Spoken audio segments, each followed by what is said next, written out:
I am pleased to introduce everybody to Ross Ketover. For 21 years, he's been with the NFL Films.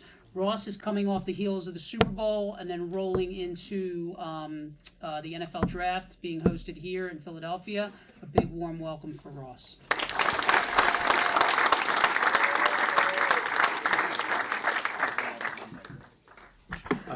Thank you, Harris, and everyone for inviting me here today. Looking at your list of past speakers and future speakers, that's a lot of business heavyweights, so you're all going to be really disappointed because I'm just a guy who likes to make football movies. However, there are probably things that apply in my world that still apply into any business, whether you're manufacturing a product or making a television show. But since I don't come with PowerPoints or business philosophies, please, questions as we go. A Q&A is always better than hearing me make a speech. I know we're in Philly, so I'm sure everyone wants to know, was Chip Kelly a big pain? The answer is yes. He was a huge pain. We'll get into that in a little bit, I'm sure. Before I go into the story of films, it's good. I want to show a quick clip of whatever success NFL Films has. It's really just because the game on the field. And I know the NFL has taken some heat in recent years, but at least I biasly believe it's still the best sport in the world. So this is a summary of the season that we do the open to a show called Road to the Super Bowl. It aired on Fox right before their pregame show began. It's essentially the best images from the 2016 season.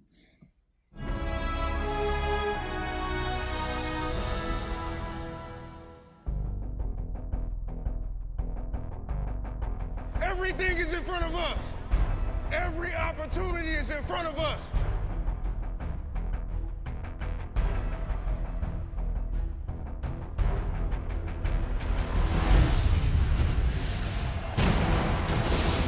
I beg you, baby. Let's take the next step. Do your job today. We do it together. We are an unstoppable force.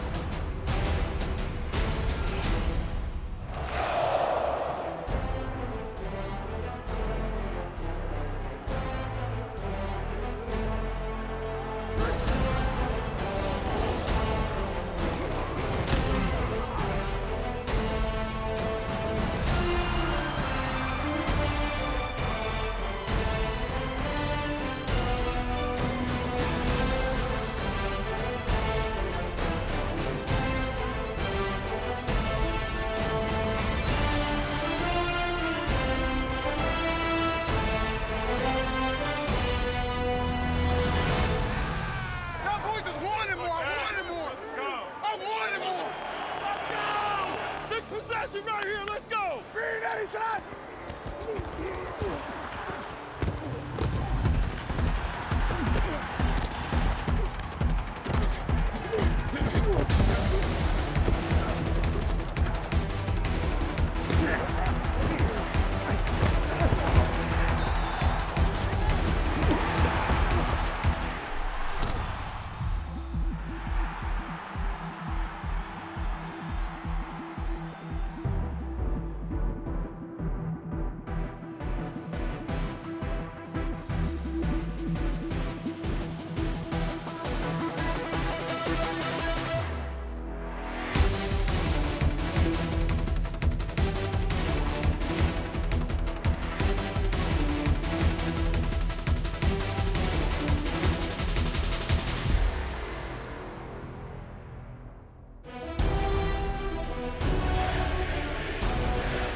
MVP chant going here in the Dome. And Elliott walks the dog and jumps into the Salvation Army red kettle. 3, 2, 1. The Raiders are in the playoffs. And Antonio Brown wills himself across the shot. No! Wow, wow. Now we're in the tournament. You earned it. You earned it. Welcome to postseason football. The Texans are going to beat Oakland. Damn right, it's fun. Holy mackerel! What a catch, one hand! Here comes Antonio Brown, loose again. Winds up, rainbows, in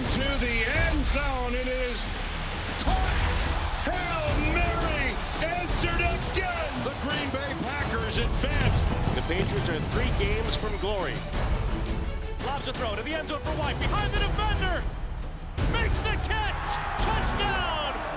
Sanu. Did he catch it? Touchdown Atlanta.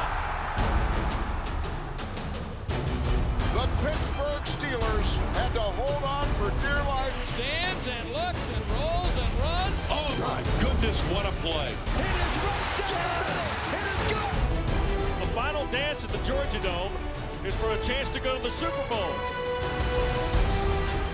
A rushing touchdown for Matt Ryan. Dan Quinn in year 2 has taken Atlanta to the Super Bowl. He throws for Hogan to the right. Touchdown, Patriots! Start packing. We're heading back to another Super Bowl. So, NFL Films was started in 1962. It was actually called Blair Motion Pictures. Ed Sable started the company. He named it after his daughter Blair. And Ed was a overcoat salesman who lived in the main line, who decided he didn't want to sell overcoats anymore. And he had spent his whole life filming his son Steve's football games and thought, that's the job I want to have at, I think, 43 years old. And I think that's certainly the first good business point. Is it starts with a great idea. And what Ed realized was, at that point, all of sports was covered with basic highlight reading newsreel clips. And he saw, and his son saw, that football was perfectly suited to be covered more like the way Hollywood shot their movies. You have weather, you had drama, you had violence. I can't say that anymore often, but football has some violence in it, and it was good. It was great for storytelling on film. So Steve, who was a running back at Colorado College, when he graduated, his father called him and he said, based on your grades, I see all you do is play football and go to the movies, which surprisingly uniquely qualifies you for a company that I'm starting. So they started NFL Films, and Ed was the salesman and Steve was the artist. Steve made the films. Ed's the one who convinced coaches and players and teams to do stuff. And the way it went, the story is that Ed went to lunch with Pete Rozelle, the commissioner of the NFL, as he called a 3-martini lunch, and he convinced Pete that he should get to have the rights to the 1962 championship game. He bought those rights. He doubled the bid from the year before. So last year, ESPN alone paid the NFL $1.9 billion for Monday Night Football. Does anyone want to guess what Ed paid Pete Rozelle for the rights to the 1962 championship game?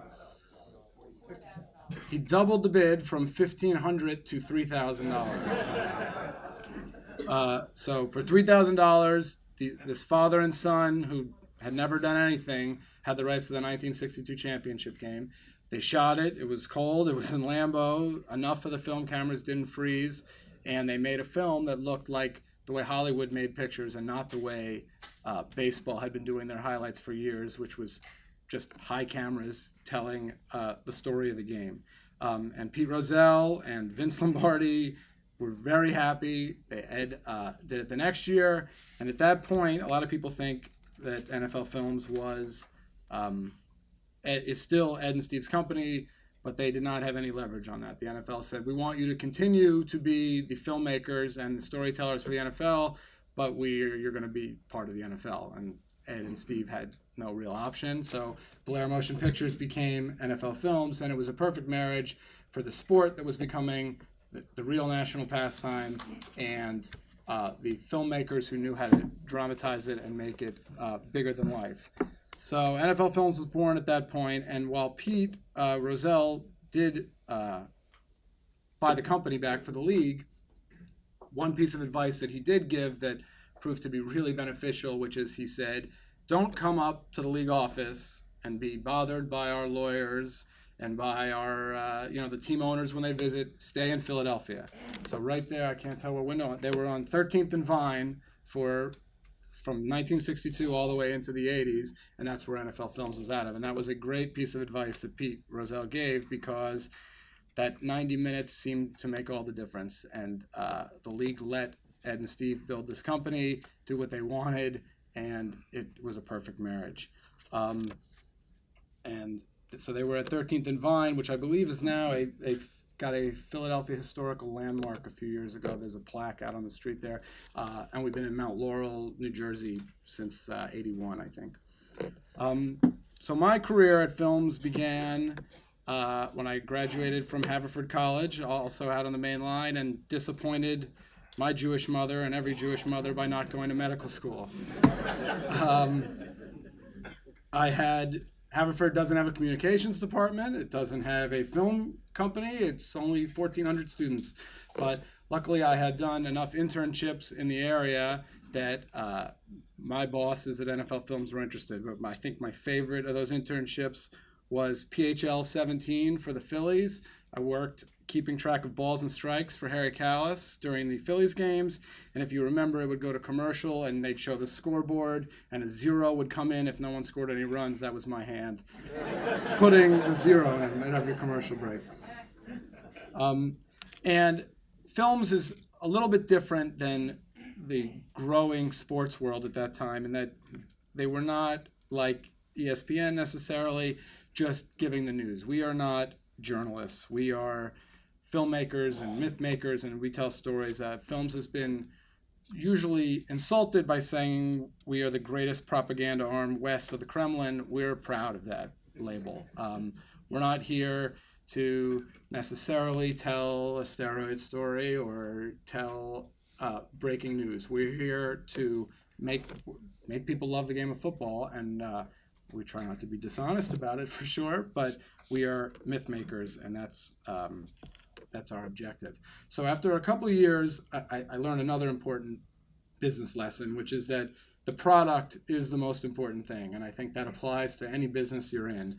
The story that fits that was my second year, and Steve allowed me to edit a quarter of the Super Bowl for Inside the NFL. And at that point, we still edited on film, which means it was a labor-intensive process. You literally would find the shot, hold it up to the light, tape it together. It wasn't all digital the way there was. And it's a little bittersweet for Philly. My quarter was the quarter of the Patriots-Packers Super Bowl where Reggie White dominated, which I'm sure is sad for Eagles fans to some extent. And he had 3 sacks, I think, in that quarter. He completely dominated the Patriots left tackle. I montaged it like crazy. I put a top shot and a ground shot and a close-up and a slow motion, and it was fast, and it was to an MTV piece of music, and it was, I was going to show how awesome Reggie White was with my editing. And Steve came in, and I probably had spent the full night there editing it, and he said, I liked everything you did in the third quarter, but I hate your Reggie White montage. And I couldn't understand why. He said, Reggie White doesn't need your help to make him look good. And it was a good point. And the point was that the product on the field is great. Reggie White is great. Let him tell his story and don't get in the way of it. And I think that applies to any business you're in, which is if you have a great product, let that do the heavy lifting for you. Luckily, Steve forgave me, so I was able to start working more and more on shows that Harris mentioned. NFL Films Presents, Game of the Week, Inside the NFL. Sometimes I got out a little over my skis with these live shows that we did. I don't know if anyone watched the Pro Bowl recently. If you did, I'm sorry. But they did a new skills competition where they dropped a football from a drone that was 400 feet up in the air to see who could catch it. And I was jealous because I had never come up with an event like that when I did quarterback challenge, rookie beach bowl, celebrity golf shootout. So those were sort of different shows that NFL Films normally did, but it led to certainly a real business cliche, but is to do what you love. And that around that time, I almost left to go to HBO and to NFL Network. And I remember someone gave me advice and said, tell me what you did the last 6 months. And I said, I produced Inside the NFL, and then I was in Hawaii with Peyton Manning and Tom Brady developing a 2-minute drill for them to run at the quarterback challenge.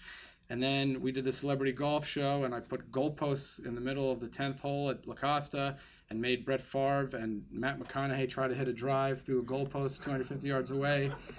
And he said, "How was that?" I said, "It was great." Well, why would you leave that? And it was a good piece of advice. If you love what you're doing, you'll find a way to succeed in whatever business you're working in. I also learned that when you point a camera at people, you really can sort of get them to do what you want, which is the birth of reality television. And that goes to me to another business advice, which is important to keep evolving. At that point, NFL Films sort of had become the victim of its own success. We'd become the cliche of the slow motion, ball in the air, big giant orchestral music. And look, we still do that. I just showed you that video. But we had a programmer up in New York who said, "Listen, NFL Films, you guys are great. You're like a great glass of red wine, but sometimes I'd like to have tequila, and you guys always give me red wine." So it's important to keep evolving. And at that point, with reality TV, is when we developed a show called Hard Knocks. If you go back to 2001, reality TV didn't exist. It wasn't a thing. There was the show called The Real World on MTV, and CBS had just finished the first season of a show called Survivor. And that was it. And we developed a show called Hard Knocks with the Baltimore Ravens because there was a forward-thinking coach named Brian Billick, who was a PR executive before he was a football coach, actually. He was Bill Walsh's PR guy. And it allowed us to create a show that was different than any program NFL Films had ever produced. And it was really the first reality show in the history of sports television. We happened to be lucky. We had Brian Billick on a team that just won the Super Bowl with Ray Lewis, Tony Siragusa, and Shannon Sharp. Some huge, huge personalities. And that show has won 3 series Emmys in sports television. It also is really the only show we ever worked on that crossed over. It wasn't just updated and shown on ESPN, but Entertainment Tonight would do daily updates. The Today Show would talk about what happened on Hard Knocks. And a lot of that was because of Rex Ryan, who was a television star and crossed over when we did it with the Jets. But it was important for us to keep evolving, finding new shows. Don't just count on the slow motion ball in the air. That show was also an ambitious project for us, and it was another business lesson that I think is a great part of NFL Films, which is don't be afraid to fail. Steve did something that I've never heard in any other company, which is he would give an award every year for the greatest spectacular failure. He would give people $1,000 if they did something that was so horrible that he couldn't believe it. And it was a spectacular failure award.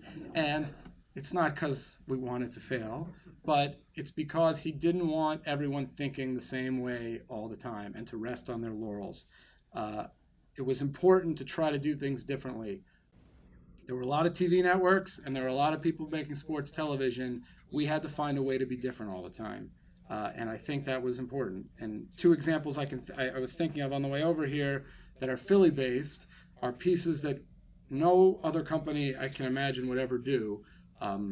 We found 5 Eagles season ticket holders who went to the Raiders-Eagles Super Bowl after the 1980 season and were horrified by their experience and Rod Martin intercepting Jaws 3 times and had never recovered.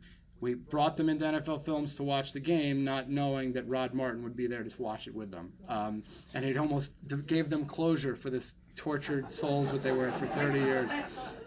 And they loved Rod Martin, and it worked out great.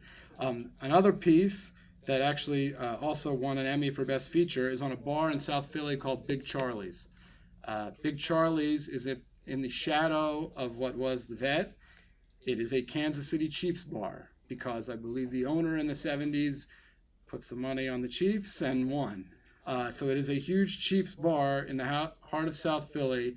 We surprised them by bringing, when he was coach of the Chiefs, Dick Vermeil down to visit them and get a beer down there. And they loved it. You can see, if you go to Big Charlie's on Reed, I believe, you can see the Emmy from NFL Films sitting above their bar right now. And that was important for us. Those were 2 pieces that I think if someone had pitched that to another network, everyone would have rolled their eyes at them. But Steve encouraged us to try to get close to spectacularly failing, and it's worked really well.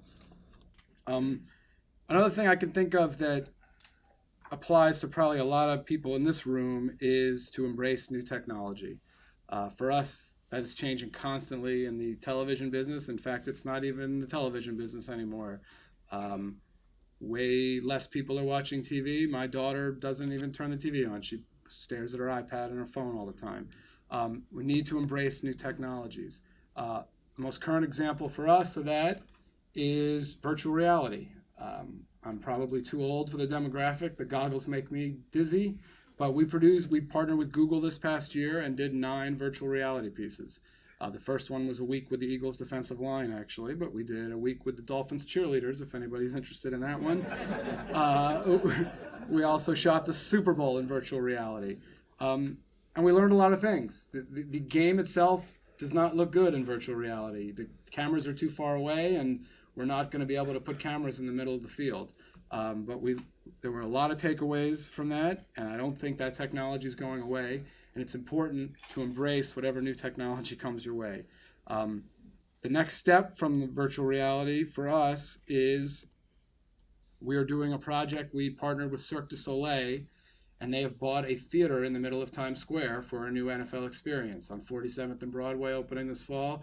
There'll be a 4-floor theater. I think there's a Marriott going above it. And it is an NFL experience, and we are in charge of the film that will be there, which will be, we're calling 4D. It will be, your seats will move. It's our closest version of an Epcot ride. Hopefully when the player jumps in the stands in Lambeau, the room's going to get cold. The seat's going to move when the player gets hit. And for us, it's an exciting project. I hope it's not a spectacular failure. But it's important for us to continually embrace new technologies. A couple other business points I thought of, and again, more cliches, but they do apply. And here's one that you're all probably aware of, but the employees are still the heart of the organization. And I learned that recently when about 2 weeks before the Super Bowl, we had a pipe burst above one of our central machine rooms, and we lost about 2,500 hours of footage, flooded everything. We had backups, but we lost our ability to edit from 60 machines down to 20 machines, and it crippled us. And seeing how much the employees rallied together, so we didn't miss a single air date, we didn't miss any shows, everyone signed up, and we had overnight shifts, and everyone who was normally working 9 to 5, half of those people were now working midnight to 7 a.m., and it was incredible. And to me, it was a real lesson. So 2 lessons. 1, don't put a pipe over anything important. I wish we knew that lesson first. And 2, that the people are still the heart of your organization. And we're still going to be working differently for the next 3 or 4 months because of it. But if it wasn't for everyone rallying together, we would have missed shows. We would have been calling Showtime and telling them to run a repeat. And that was a great moment for us. I'm lucky enough to work at a company that people in general love being there. I think there's 2 reasons nobody leaves NFL Films. One is where we're located, which I get is important. If you want to work in this business, you probably need to go to LA or New York if you're at NFL Films. So people love working there and they don't want to go anywhere else. So it makes the day-to-day a pretty positive experience. I would say the most challenging part of my job is I oversee all players and coaches who wear wires in NFL games. So that is a little bit more contentious. That brings us back to Chip Kelly. Not the easiest guy in the world to wear a microphone. But sort of the last piece of business advice that I thought of, which is probably different than what most people would say, which is that you need to treat everyone the same. But that's not how I deal with wires. I think it's important to treat everyone fairly, but it's okay to treat everybody differently. For me, getting players and coaches to wear microphones is a constant negotiation. So I need to find out what makes everyone comfortable and what makes them not comfortable. Chip Kelly was actually great wearing a microphone.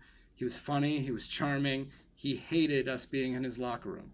So that was the deal with him. The Saints hate people hearing Drew Brees' cadence over the line. They think other teams will learn to time the snap count. So we avoid that. The Patriots don't like X and O chalk talk on the sideline. Many coaches don't like their mothers hearing them curse. So I have to be really careful with the cursing. And that's not a joke. And we've actually, I won't say who, we've had a few coaches ask us not to shoot them from a low angle because they think it makes them look heavy.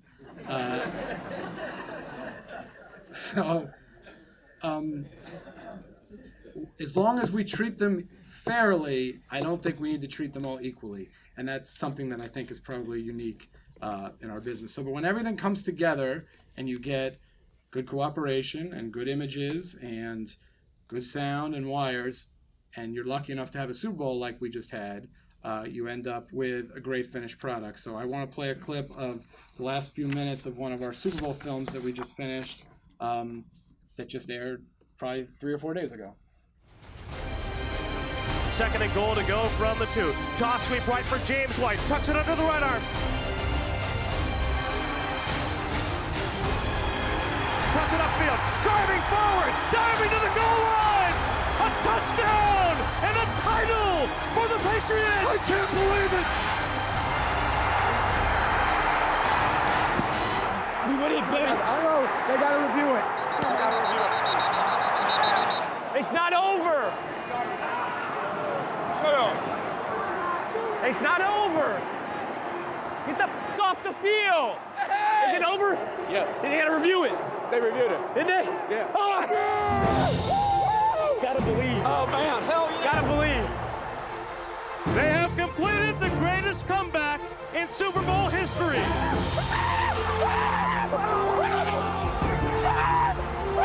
It's another dynasty. They had 3 of 4 in the early 2000s. They've got 2 of 3. And their 39-year-old quarterback has never been better. Are you kidding me? We made a story. What did I say at halftime? It's gonna be a hell of a story. I love you, bro. Hey, let me get in here. Way to go. Way to go, man. Oh, man, that's some football. Yes, it is, coach. Way to go, buddy. I'm so proud of you. Yes, sir. The Patriots score 31 straight points and a crushing defeat for Atlanta. I'm so proud of you, man. Good man, bro. Congratulations.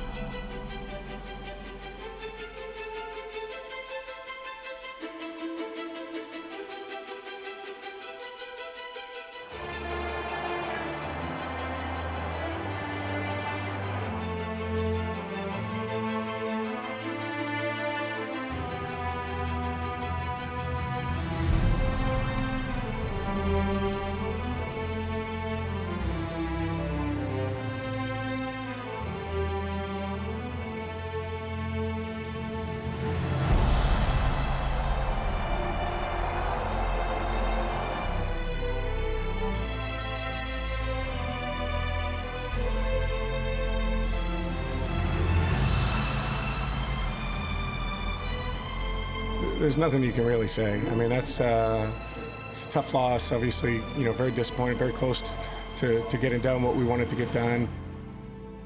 It's hard to find words tonight. I love you guys. I love you guys. Love you, baby. Let it go, man. Bill. What a game. Hey, You're the greatest of all time. we're here. That's why You're the greatest, and you're the greatest. For all that has changed in the last 15 seasons, some things remain constant.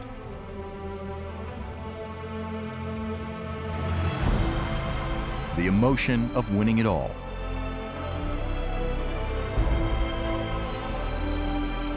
The bond between quarterback and coach. And most important, you can never, ever count out Tom Brady. How sweet is that, Tom?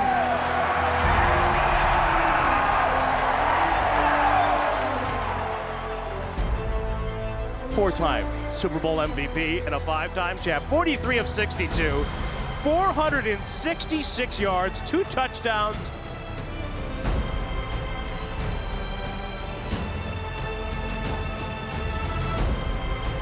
And we learned as the week unfolded that his mother, Galen, has been battling illness for a year and a half. What an emotional ride for Tom Brady all season long. Cemented legacies tonight. I mean, it's just, there's no more debates.